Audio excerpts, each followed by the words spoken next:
A woman was in the checkout line buying a fragile frame. She said it was for a family portrait.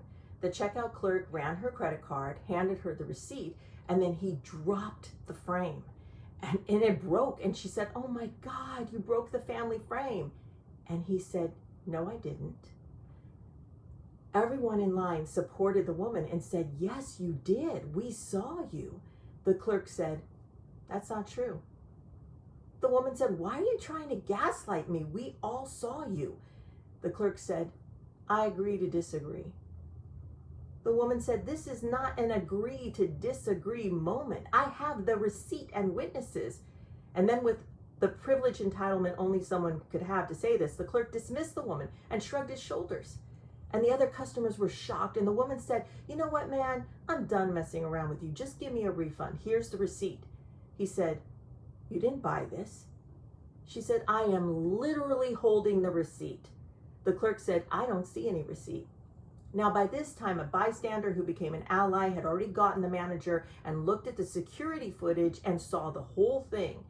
Then, in a crazy plot twist, the clerk who broke the frame pointed at the woman who bought the frame and said, "She hurt me."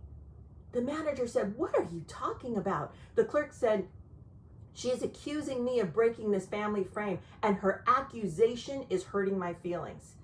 The manager said, "You are the one who broke the family frame. How on earth are you making what you did about her?" And the clerk responded, "Because she hurt my feelings by pointing out what's been broken. She's not supposed to do that. I don't point out when people break my pieces. How dare she?"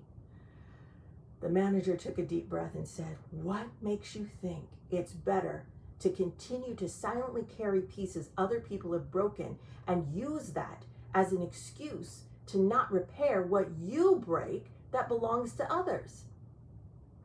The clerk said, "She shouldn't bring the pieces I broke into my attention. I still carry the pieces in me that other people have broken. I don't bring it to their attention. This is how it's always been done." And the woman stepped forward, spoke with compassion, and said, "Just because something has always been doesn't mean it should always be. Stop breaking other people because you haven't healed the broken in you. When you take accountability for the pieces you break that belong to others, you learn to treat things with greater care, decreasing the risk of breaking things in the first place." The clerk kind of bowed his head with what appeared to be humility, and he said, "I don't know how to do that." And the woman replied, "I'll help you.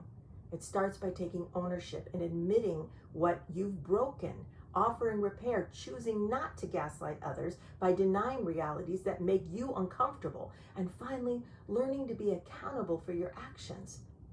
The woman got a refund. The manager fired the clerk. The clerk said, "You can't fire me, I quit." Everybody laughed and rolled their eyes and went on with their lives. Who knows if the clerk will wake up and change, but at least the woman, the manager, and the customers all had the courage to speak up and support each other when they recognized gaslighting in progress. Understand this: if you have to bring receipts to be respected, expect there to be gaslighting and DARVO, D-A-R-V-O, which is an acronym for deny, attack, and reverse victim and offender roles. If you have to bring receipts, that means trust has been broken. Their ego has eaten their empathy, and until they digest what they have done, they cannot be present for healing. The moral of this parable is, do not allow others to disrespect you.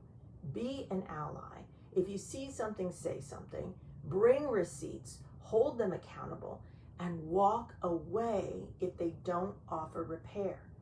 Gaslighting happens in the medical profession, in politics, in our jobs, schools, families, and spiritual communities. The only way to stop it is to call it out and ask your allies to do the same.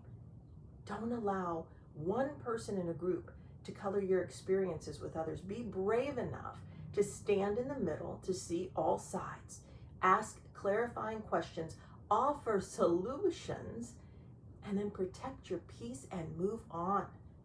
The first time someone causes harm, it's a human imperfection to be forgiven. The second time, it's a pattern to be addressed. The third time, we are now an accomplice to our own pain.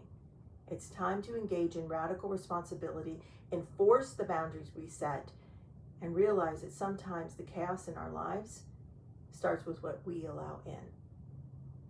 If you'd like to know more about how to set boundaries and create a life you don't need a vacation from, please check out Sage Words Freedom Book 1 or the article entitled Burning Bridges That Lead to Nowhere, which you can find in the November 2023 issue of Sage Words at sagejustice.substack.com. Thanks.